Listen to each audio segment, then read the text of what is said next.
Welcome back, everybody. The 45th Bay Area Playwrights Festival's new hybrid version will include virtual and in-person options for audiences. And joining us now with more on how you can see these performances for yourself is the Executive Artistic Director, Jessica Bird Beza. Thank you so much, Jessica, for joining us here on Live in the Bay.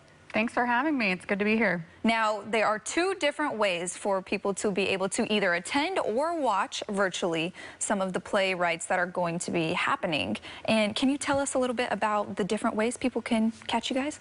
Yeah, we have 5 different new plays. And, you know, the past 2 years, our festival has been entirely online, and before it was in person. So this year we're combining into a hybrid version and coming back for the first time in person at Potrero Stage in San Francisco. So folks can come and watch the new play stage readings at Potrero Stage, or you can live stream them online. So I think we're definitely embracing the hybrid future and access, because people have been tuning in from all over the world these past couple of years. Yeah, and I have to ask, is this a new term, hybrid? You know, because it seems to make a lot of sense for a lot of people and businesses, you know, that in person or online, you know what I mean? But for you guys, you said the past 2 years, it's been strictly online. What have you noticed in the differences for the audience in terms of watching online and being able to come back in person after 2 years of being absent? Yeah, I mean, I think COVID has hit theater really hard, you know, because it very much has been you come, you experience it in person, and then we have been discovering so many different things of how there's just a widened access in being able to present things online. And so we've also been developing like new skills and new tools, and like, oh, how do you create a really exciting digital reading with people in their homes? So we kind of have a combination of digital readings and then in-person readings where all of the actors are in the theater, and we're live streaming that out as well.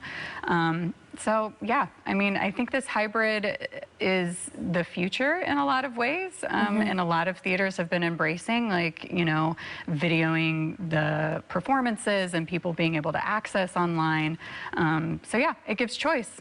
Yeah, and choices are always good. Everybody loves options, right? Now, also, a lot of people just want to sit on the couch at home and not go out to, you know, and sit in the theater. Which I can relate to that, because sometimes being at home is always better. In the comfort of your own home is always better. Excuse me. Now, let's talk about the overall Playwright Foundation and what you guys are all about, kind of what you stand for and how you put this event together. Yeah, so Playwrights Foundation, we support and empower playwrights and their artistic careers. And so the Bay Area Playwrights Festival is our flagship program, where we're in our 45th year. And it's so there's 5 plays that were selected from an open application process. And we had about 100 readers and community members who were involved in that selection. And so a lot of it is we gather directors and dramaturgs and actors and, you know, pair them with the playwrights, because the next step in a playwright's process is to hear their work out loud, and then the final step is to put it in front of an audience. You know, we say the audience is the final character to be added, and all of these are new, unproduced works that have never been heard before or seen, and so the audience is a part of that process. You know, often the playwright asks questions of the audience afterwards, or you can learn so much by where are they laughing, you know, where are they responding, and then, you know, seeing them in this early form, and then maybe you'll see them on stages around the Bay Area or around the country. I mean, some of our playwrights, you know, right now one of their plays is getting produced on the West End, Eureka Day by Jonathan Spector, you know, so you see it first at the Bay Area Playwrights Festival, and then it may go on and, you know, see it on Broadway or the West End. Wow, which is really exciting to know that some of this work that people can be attending to see may just be a big Broadway, you know, play in the future. Now, what does this mean to the playwright culture or playwriters in general, what you guys are doing for them and giving them a stage to set their work up? Yeah, I mean, I think a lot of our audience are theater professionals as well as like new play lovers, or, you know, just general theater lovers. And so folks are focused on the Bay Area Playwrights Festival, and they're like, oh, who's that playwright? What's that play? Like, we want to produce, we want to tell this story. And so it really gives a national platform for these playwrights. And we always have 2 Bay Area playwrights, and then we have 3 playwrights that are, you know, from outside the Bay Area as well.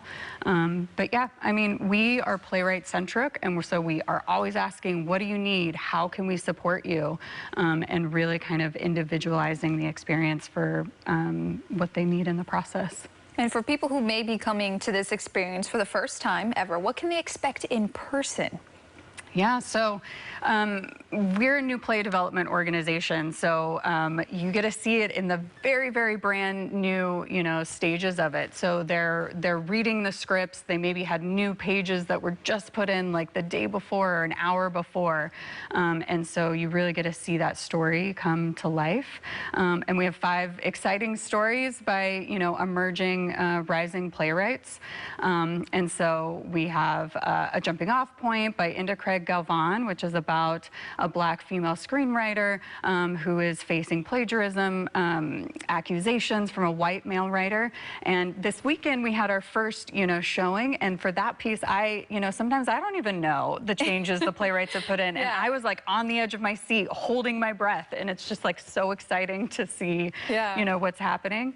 And then we also, have a piece by the award-winning novelist Alana Dykewoman. She's written her first play, How to Let Your Lover Die, and it's this beautiful look at an older lesbian couple as one of them faces an illness, and what does it look like as you're supporting your lover as they're dying, and the community that comes around you. Wow. And then we also have Close to Home by Sharifa Yasmin, which is a really funny just portrayal of these 3 different characters in the South who you would never put in the same room together, and they're thrown together for, extenuating circumstances, and they find a chosen family together. And it's just this really beautiful, of like people who you would never think, would become family, which I think we all need to see stories like that right now. Yes, a lot of good. So a lot of good happening this weekend and throughout. Thank you so much, Jessica, for joining us here on Live in the Bay. We appreciate your time. Thanks.